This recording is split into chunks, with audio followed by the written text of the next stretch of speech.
There are things that have not yet happened.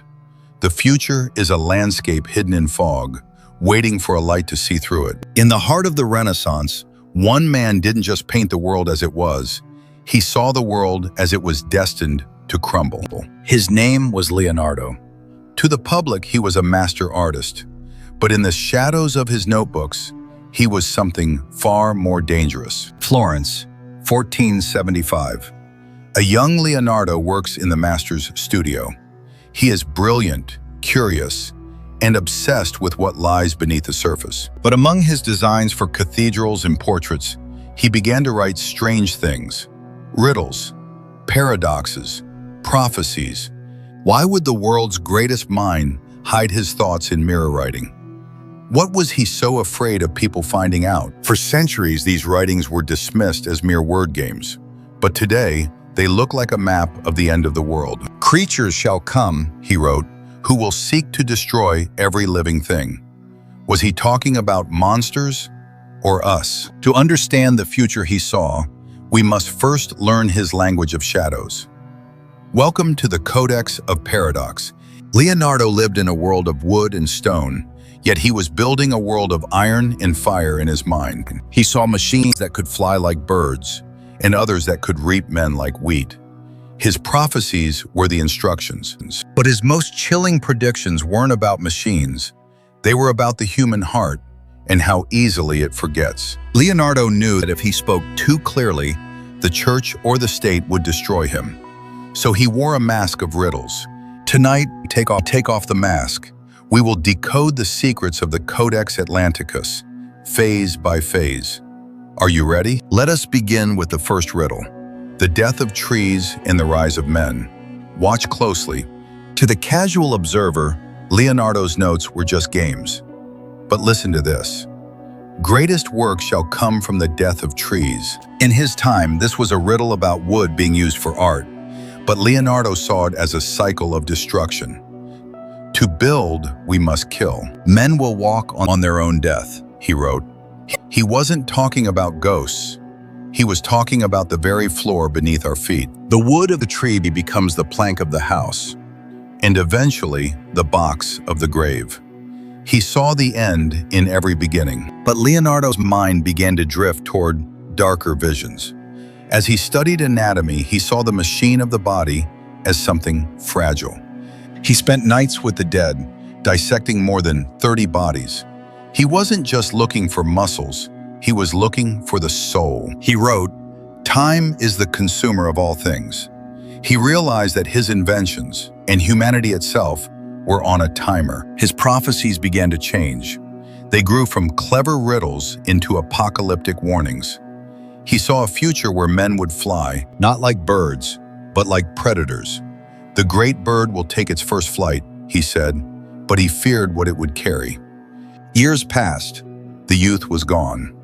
Leonardo moved to Milan, and the demand for his mind turned from art to war. The Sforza family wanted weapons. Leonardo gave them designs for tanks, machine guns, and giant crossbows. But his heart was elsewhere. In his notes, he called war pazzia bestialissima, beastly madness. He saw the future as a theater of self-destruction. He began writing his most famous riddles now. Creatures shall come who will fight their own shadows. He wasn't just talking about men fighting at night. He was talking about a humanity that has lost its own light. But shadows were only the beginning. Leonardo's final and most terrifying prophecy wasn't about war. It was about the world being swallowed by water. In the 1490s, Leonardo's riddles became a dangerous game. He wasn't just predicting the future, he was criticizing the present. The Inquisition was everywhere. Any thought that challenged the divine order could lead to the stake. Leonardo had to be clever. This is why he perfected his mirror writing. To the uninitiated, it looked like a devil's tongue. To him, it was a sanctuary. Consider this riddle. Many will be those who will grow their wings and fly, and then their wings will be taken away. On the surface, he was talking about his failed flying machines. But look deeper. It's a prophecy about human ambition. He saw a world where we would achieve greatness, only for it to be stripped away by our own greed and violence. Then there was the eye. The eye, which is the window of the soul, will be deceived by its own creation. He was warning us about the image, a future where what we see is no longer the truth. 5 centuries before the digital age. To hide these truths, he used the prophecies like a Trojan horse. To the crowds, they were just tavern riddles. In the taverns of Milan, people would laugh as they tried to solve them. What walks on its own death? A wooden floor, they'd shout. But Leonardo, watching from the shadows, knew the joke was on them.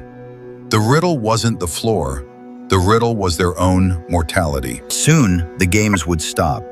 The world was changing. Wars were coming, and his visions were about to become physical. Ludovico Sforza, the Duke of Milan, demanded results.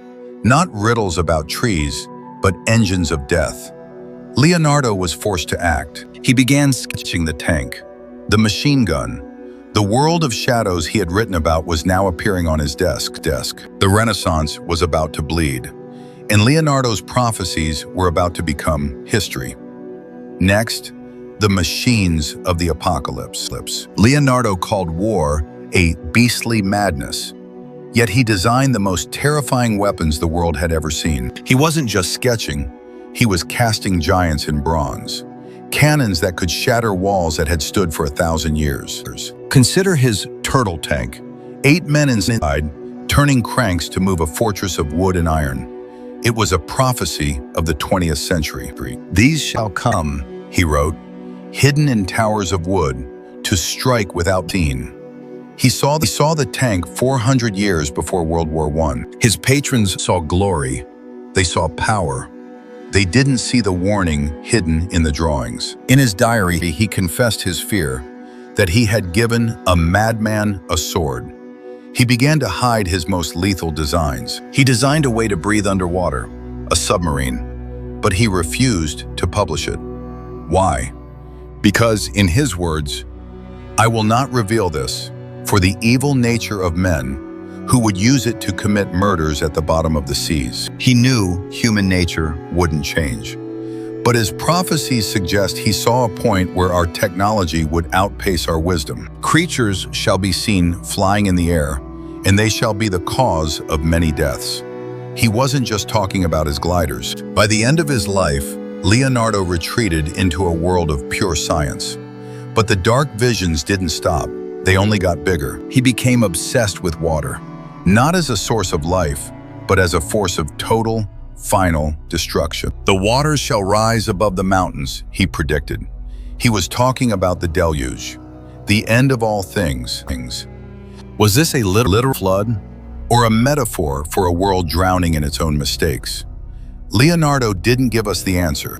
He only left us with a warning, and a question that we are still trying to answer today. Next, the final revelation. Leonardo knew that books could be burned, but art is eternal. He began to hide his final visions in the one place no one would look. In the backgrounds of his masterpieces, the landscape isn't just scenery. It's a timeline of the world's destruction. Look at the bridges and the roads. They lead to nowhere. He was depicting a world being reclaimed by the earth itself. And then there's the Last Supper. Behind the apostles, the windows show a peaceful day. But the geometry tells a different story. Some researchers claim he hit a date for the end of the world in the painting's symmetry. 4006, the year of the Great Flood. He used an experimental paint. It began before he even finished. He knew his prophecies would one day disappear. After his death, his notebooks were scattered, sold, stolen, and hidden. For 300 years, his prophecies were silent, until the Codex Atlanticus was finally opened. Scientists didn't find just sketches of anatomy. They found a man who had seen the future. There shall be a time, he wrote, when the words of the dead shall be heard by the living. He was talking about himself.